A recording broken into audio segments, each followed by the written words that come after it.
दहीहंडीची पंढरी मानली जाते ते म्हणजे ठाणे आणि ठाण्यामध्ये मोठ्या उत्साहाचं वातावरण जे आहे ते आपल्याला पाहायला मिळत आहे। उद्या दहीकालानिमित्त अनेक मुंबई असेल, ठाणे असेल आणि ठाण्याचे आणि मुंबईच्या बाहेरचे देखील पथकं दहीहंडी या ठिकाणी फोडण्यासाठी येणार आहेत। आपण सध्या ठाण्यातील रघुनाथ नगर या ठिकाणी आहोत।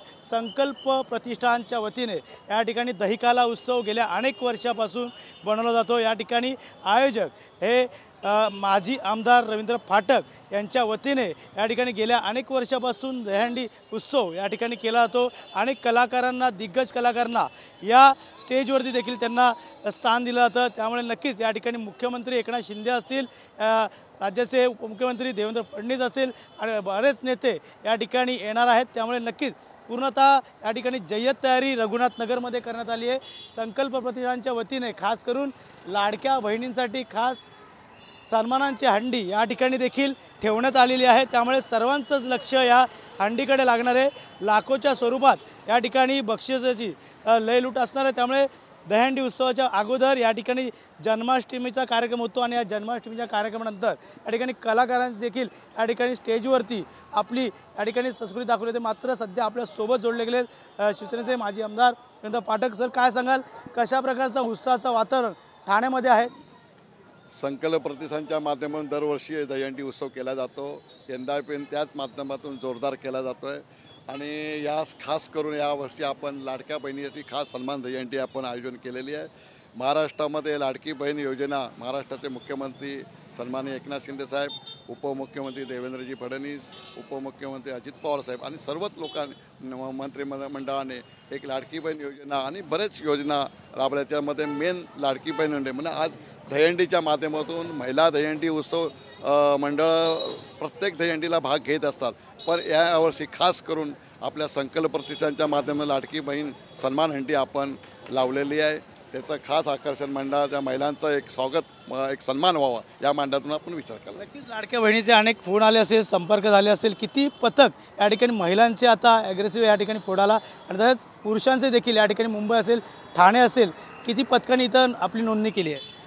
मला वाटतं दरवर्षी 200 मंडळं इथे भाग घेत असतात। यंदा पण आता 150च्या पुढे नावं नोंदणी झालेले आहेत आणि मुंबई MMRमध्ये सर्वच मंडळांनी भाग घेतलेला आहे।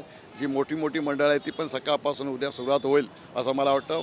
महिला मंडळं आहेत, मुंबई असेल, ठाणा असेल, MMRमध्ये जी महिला दहीहंडी मंडळं आहेत ती पण या मंडळाला भाग देत असतात। पण यंदा त्यांच्या माध्यमातून आपण या मंडळाच्या संकल्पच्या माध्यमातून सन्मान हंडी त्यांची ठेवलेली आहे। नक्कीच बक्षिसाचं स्वरूप कसं असणार आहे? खास करून 9 थराची हंडी देखील या ठिकाणी जय जवानी त्यांनी पद रचलेलं होतं, कसं बघतं याकडे? नाही बघा, दरवर्षी 9 थर इथे ह्या मंडळाला लागत असतात। गेल्या वर्षी पण त्याच्या आदल्या वर्षी पण लागत असतात, यंदा पण लागतील, ह्याच्यात काही शंका नाही। अशी मोठी मंडळ जी मंडळं आहेत ते 2-2 महिने सराव करत असतात आणि त्यांची मेहनत आहे, त्या मेहनतीचं चीज त्यांना उद्या दाखवायचं असतं। पण आमचा संकल्प प्रतिष्ठानच्या माध्यमातून खेळ हा कॉम्पिटिशन नाही आहे, हा खेळ हा मान सन्मानाचा आहे आणि प्रत्येक मंडळाला मान सन्मान केलं पाहिजे असं आमच्या मंडळाच्या वतीने आम्ही करत असतो। प्रत्येक मंडळ यांना त्याचं स्वागत केलं जाईल, त्याला सन्मान चिन्ह, त्यांना बक्षीस दिलं जाईल, हाच आमचा संकल्प प्रतिष्ठानचा योगदान आहे। खेळाडूंसोबत कलाकारांना देखील या ठिकाणी मोठं स्थान आहे। एकीकडे ठाणे हे दहीहंडीचं पंढरी स्वरूपात मानलं तर कसं बघ? सन्माननीय आमचे धर्मवीर आनंदिके साहेबांनी या दहीहंडीला एक ठाण्यामध्ये मोठं रूप दिलं आणि ते आता हळूहळू अख्ख्या महाराष्ट्रातनं जगात पोचलेलं आहे। त्यांच्याच माध्यमातून आपण पंढरी मानली जाते ठाणे ही दहीहंडी। जरी मुंबई असेल, MMR असेल, तर ठाण्यामध्ये दहीहंडी उत्सव जोरात केला जातो आणि त्याच्या माध्यमातून आज सन्माननीय महाराष्ट्राचे मुख्यमंत्री एकनाथ शिंदे साहेब यांच्या नेतृत्वाखाली आम्ही हे सगळं करत असतो आणि हे करत असताना त्या माध्यमातून प्रत्येक मंडळाला संधी द्यायचा आम्ही विचार करतो। मुख्यमंत्री देखील स्वतः या ठिकाणी येणाऱ्या हंडीला खास भेट दरवर्षीप्रमाणे सन्माननीय मुख्यमंत्री त्यांच्याच मतदारसंघामध्ये असल्याने ते दरवर्षी त्यांचंच मंडळ आहे आणि त्यांचाच आशीर्वाद असल्यामुळे सन्माननीय महाराष्ट्राचे मुख्यमंत्री असतील, देवेंद्रजी फडणवीस दरवर्षी मंडळाला भेट देत असतात, ते पण येणार आहे आणि आमचे सर्व मंत्री आणि आमचे फिल्ममध्ये, मराठीमध्ये, हिंदीमधील सर्व जे कलाकार येत आहेत ते सर्व भेट देणार आहेत। एकंदरीत मंडळं जी येतात त्यांना काय आव्हान करणार? एकंदरीत इतर गोविंदा जे जखमी होतात, काही फिटनेस नसतात, तुमच्याकडनं कशा वेळेस सेफ्टी घेतली जाणार आहे आणि काय आव्हान कराल तुम्ही? बघा, आम्हाला असं वाटतं प्रत्येक मंडळाने किंवा आम्ही स्वतःच आमच्या मंडळाच्या वतीने सेफ्टी बेड असेल, हेल्मेट असेल, मेडिकल असेल, ह्या सगळ्यात आमच्या मंडळाच्या वतीने तयारी केलीच असते. ॲम्ब्युलन्स असते सगळ्या. पण प्रत्येक गोविंदालाच्या सरकारने जो नेम लागून दिला त्याच ज्याचं वय 14 वर्षाच्या वरती असते त्याच मंडळाला मुलाला आपण वरती चढवायचं आहे मंडळाचं मला. आणि कोणीही कॉम्पिटिशनमध्ये 9 थर लावायची कॅपॅसिटी नसेल, 8 थर नसेल, 7 थर, जेवढे आपण 5 थर लावले तरी त्याचा सन्मान आणि त्याला बक्षीस आम्ही या मंडळाच्या वतीने देणार. नक्कीच या ठिकाणी बघायला गेलं तर सरकारच्या वतीने सुट्टी देखील घोषित करण्यात आली आहे. दुसरीकडे विमा देखील सरकारने या मुलांचं काढलं. कसं बोलतं, एक आनंदाची गोष्ट.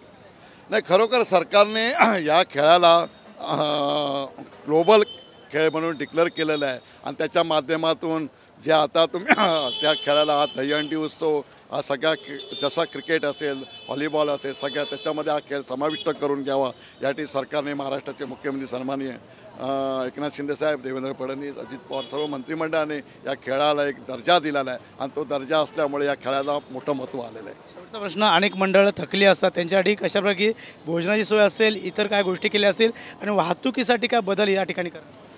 नाही, उद्या एवढी मंडळं इकडे येत असं म्हणजे हा रस्ता थोडा आम्ही डायव्हर्स रस्ता फिरवलेला आहे. त्याच्या माध्यमाने एवढी गर्दी असते, त्याच्यामध्ये आपल्या सर्व मंडळांना ते संधी मिळाली पाहिजे. आणि त्या माध्यमातून पोलीस पण मोठं सहकार्य आम्हाला करत असतात. आमची संकल्पची टीम पूर्ण मदत करत असते. त्याचबरोबर सर्व गोविंदा येणार आहे त्यांना आपण जेवण म्हणजे जे नॉर्मल असतं, डाळ भात, चवळीची उसळ, असं सगळ्या मंडळांना एक त्यांना पण आता सगळे दिवसभर फिरत असतात, त्यांना पण काहीतरी पोटा पाण्याला द्या, त्याच्या माध्यमातून त्याचा विचार केला जातो. नक्कीच होते रवींद्र फाटक. त्यांनी सांगितलं या ठिकाणी आता उद्या संकल्प दहीहंडी फोडण्यासाठी अनेक पथकं ते मुंबईवरनं असेल, ठाण्यावरनं येणार आहे. गेल्या अनेक वर्षापासून या ठिकाणी संकल्प प्रतिष्ठानच्या वतीने या ठिकाणी हंडीचं आयोजन केलं जातं. आणि याच ठिकाणी पाहायला गेलं तर भव्य असा स्टेज या ठिकाणी उभारण्यात आलेला आहे. आणि सेफ्टी म्हणून त्यांनी देखील या ठिकाणी या ठिकाणी काळजी घेण्यात आलेली आहे. आणि याच ठिकाणी पाहायला गेलं तर अनेक कलाकार देखील या ठिकाणी येणार आहेत. आणि याच ठिकाणी दहीहंडी पाहू शकतो. आतापासून कलाकारांची हंडी या ठिकाणी आता बांधण्याचं स्वरूप या ठिकाणी सुरू आहे. त्यामुळे नक्कीच एकीकडे लाडक्या बहिणीसाठी खास सन्मानांची हंडी, तर दुसरीकडे पुरुषांसाठी मोठं बक्षीस देखील या ठिकाणी ठेवण्यात आले. त्यामुळे लाखो बक्षीस या ठिकाणी आता पथकांना मिळणार. त्यामुळे नक्कीच या ठिकाणी पुन्हा रेकॉर्ड ब्रेक कोण करतं या ठिकाणी आता पाहणं गरजेचं राहणार आहे. कॅमेरामन अथर्वसह गणेश सोरा, TV9 मराठी, ठाणे.